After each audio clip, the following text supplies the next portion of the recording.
Kanaaf qabnuun isinitti hima. Magaalaa Finfinneetti manneen barnootaa afaan Oromootiin barnoonni kennamutti dhalattoonni saboota birootu afaan Oromoo barachuuf fedhii qabaachuu biiroon barnootaa magaalichaa ibse.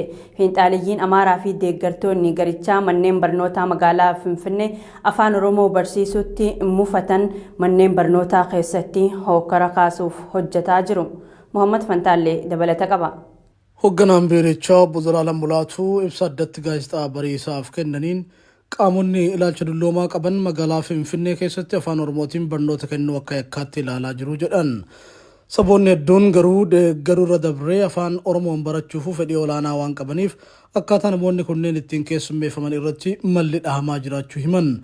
Adeemsa afaan Oromootiin barsiisuu waggoota fuuldura magaalattiitti barattoota 5,000 hin caalleen eegalame yeroo ammaa barattoota 100,000 horachuu beeksanii jiru hooggantichi.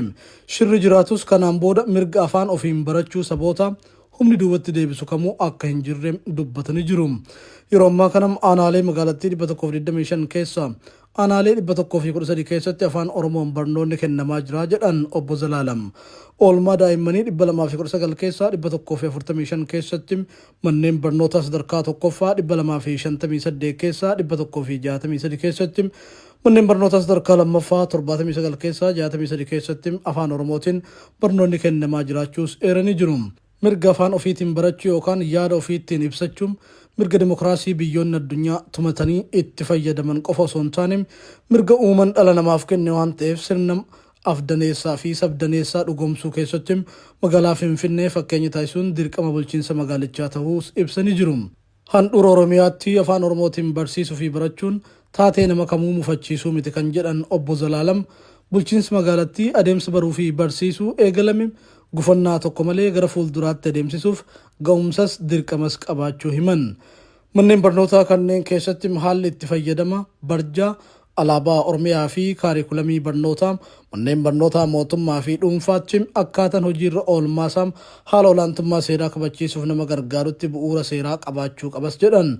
Tibba kana humnoonni finxaaliyyaa Amaaraa fi deeggartoonni isaanii manneen barnootaa magaalaa Finfinnee afaan Oromootiin barsiisuu hin qaban, faaruun Oromiyaa faarfamuu hin qabu, barjaa manneen barnootaa irratti afaan Oromoo barreeffamuu hin qabu, alaabaan Oromiyaa manneen barnootaa Finfinnee keessatti dhaabbachuu hin qabu jechuun hokkora manneen barnootaatti kaasaa jiru. Bulchiinsi magaalaa Finfinnee gochaa hokkora kaasuu gareen kun manneen barnootaatti raawwataa jiru hin dhaabsifneem komatamaa jira. Gareen finxaaleyyii Amaaraa kun hanga adeemsa baruu fi barsiisuu gufachiisuun alaabaa Oromiyaa buusee ciruutti gahee jira kan jedhan barsiisonni barattoonni fi maatiin barattoota Oromiyaa miidiyaa neetworkiif yaada isaanii kennan mootummaan gochaa garee kanaa saffisaan dhaabsisuu akka qabu ibsanii jiru. Gochaan garee finxaaleyyii Amaaraa kana aggaammi akka sabaatti uummata Oromoo irratti aggaamame akka ta'e himanii jiru. Handhuura Oromiyaa Finfinneetti afaan Oromootiin hin barattaniin garee kanaa jibba uummata Oromoof qaburraa kan madde akka ta'e barsiisonni barattoonni fi maatiin barattootaa dubbatanii jiru. Yuunivarsiitiiwwan Oromiyaa keessa jiran loogoo isaanii afaan Oromootiin barreeffachuu eegaluun waan jajjabeeffamuu qabu jaame. Tibbana yuunivarsiitiiwwan Haramaayaa fi Wallaggaa loogoo isaanii irratti afaan Oromoof dursa kennanii jiru. Tarkaanfiin yuunivarsiitiiwwan lamaan kun fudhatan kan jajjabeeffamuu qabu jaani warreen miidiyaa hawaasaa irratti yaada isaanii kennani. Yuunivarsiitiiwwan Oromiyaa keessatti argaman kanneen birootis tarkaanfii yuunivarsiitiiwwan Wallaggaa fi Haramaayaa kana irraa barachuudhaan loogoo fi barjaa isaanii irratti afaan Oromootiif dursa kennuu qabus jaameeti jira.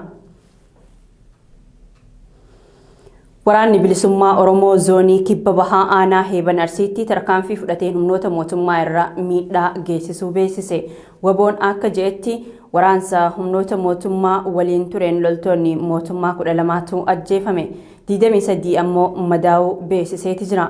Humnoonni mootummaa kanaan mufatan manneen maatii miseensota waraana bilisummaa Oromoo akka guban jiraattonni Oromiyaa miidiyaa neetworkitti himanii jiru. Jiraattonni yaada kennaniin waboo dadhabnaan waraanni mootummaa manneen jireenyaa maatii qabsaa'otaa gubuutti deebi'ee jaani. Kun immoo seera waraanaallee kan faallessu akka ta'e jiraattonni dubbatani. Kun osoo kanaan jiru waraanni bilisummaa Oromoo loltoota haaraa leenjisee heddumminaan eebbisiisuu itti fufee akka jiru maddeen keenya waraanichaa beeksisaniiti jiru. Tibba kana zooniiwwan lixaa fi giddugaleessaatti waboon loltoota hedduu leenjisee eebbisiiseeti jira.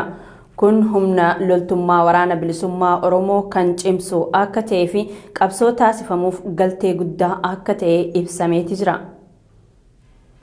Godina addaa saba Oromoo Walloo Aanaa Baateetti hidhaan jumlaa humnoota mootummaatiin raawwatamaa jira jedhame. Aanaa Baateetti guyyoota 3 dabran kana qofa keessa namoonni nagaa 45 ol qabamuu jiraattonni himaniiti jiru. Dabalata qabna. Uummanni Oromoo Walloo waggoottan 8 dabran keessumaa immoo waggoota 4 dabran dhiibbaa jabaa jala ture. Haleellaa akka sabaatti irratti raawwatameenis miidhaa guddaan irra gahaa jira. Tibbana ammoo waraana bilisummaa Oromoo deeggartu jedhamuun dararaan irra gahaa jiru hammaachuu himata. Hawaasni Oromoo Walloo jiraattonni Aanaa Baatee OMN'f yaada isaanii kennan qabata opereeshinii farra riphee lolaatiin namoonni nagaa hidhamaa jiru jedhani. Aanaa Baatee gandoota garaagaraa irraa guyyoota 3 dabran qofa waraana bilisummaa Oromoo balleessina jechuun humnoonni mootummaa namoota nagaa 45 ol qabuu isaanii dubbatanii jiru. Wanni amma adeemaa jiru karaa keenyaan keessattuu karaa Baatee kanaan maqaa opereeshinii waraana bilisummaa Oromoo jedhuun ummata keenya ganda mootummaa Jaldeetii, Sallaattee, Habilee fi Gaayiroo akkasuma gara Gurree jedhamuun kallattii kanaan karaa kallattii afran aanaan kun ittiin bahu hunda cufanii gandoonni baadiyyaa baajaajii fi konkolaataan bakka ittiin imalu hunda cufuudhaan ummata keenya keessa seenuudhaan mootummaan qaamni federaalaa qaamni milishaa fi poolisiin idileen gaaga'ama hedduu yoo xiqqaate namoonni 45 ol qabamanii gariin namoota arma buuteen kan hin jirre faatu jiru. Namoota hidhaman kanneen keessaa kanneen maqaan isaanii nu dhaqqabe ganda mootummaa jedhamu keessaa Bilisee Adam Abduu, Ahmed Hussein Muhammad, Habib Indiris Said, Abduu Adam Awwalu, Abduu Hussein Muhee, Jamaal Said Ali,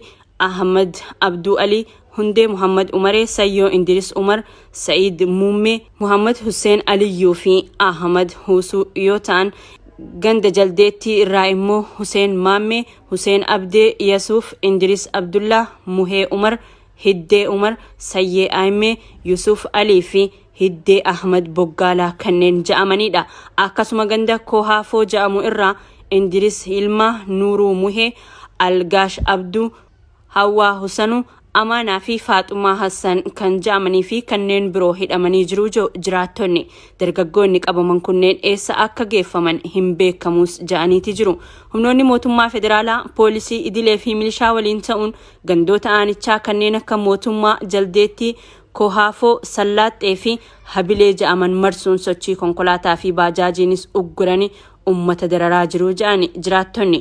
Guyyoota 3 dabran kana sagaleen dhukaasaalleen dhagahamaa jira kan ja'an jiraattonni namoonni qe'ee isaanii irraa baqataa jiraachuu ibsanii jiru. Namni ganda isaarraa hedduun buqqa'aa jira. Dhukaasni haga amma miidhaan ga'ee jiraachuu baate mootummaan akka bineensaatti nama hangaan ga'e gaara keessa fiksisa. Ilma namaa balleessaa tokko malee qabuudhaaf dhukaasni yeroo dhukaafamu dhageenya.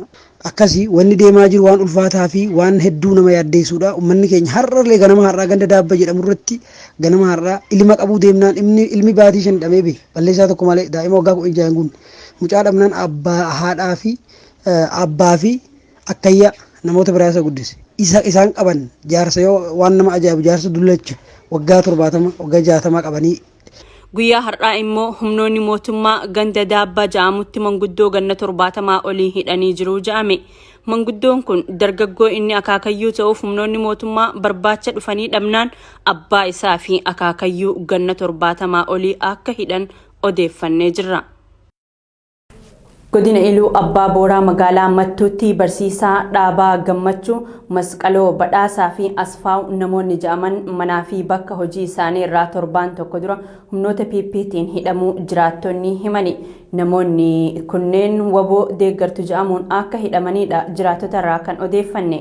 Mana murtiitti geeffamanii guyyaa 11tti beellamamuu fi tibbana ammoo mana murtii magaalaa Mattuutti akka dhiyaatan namoonni itti dhiyeenyaan hordofaa turan himanii jiru. Dargaggoo Masqaloon fuudhee osoo torbaan hin caalin akka hidhameetu himame.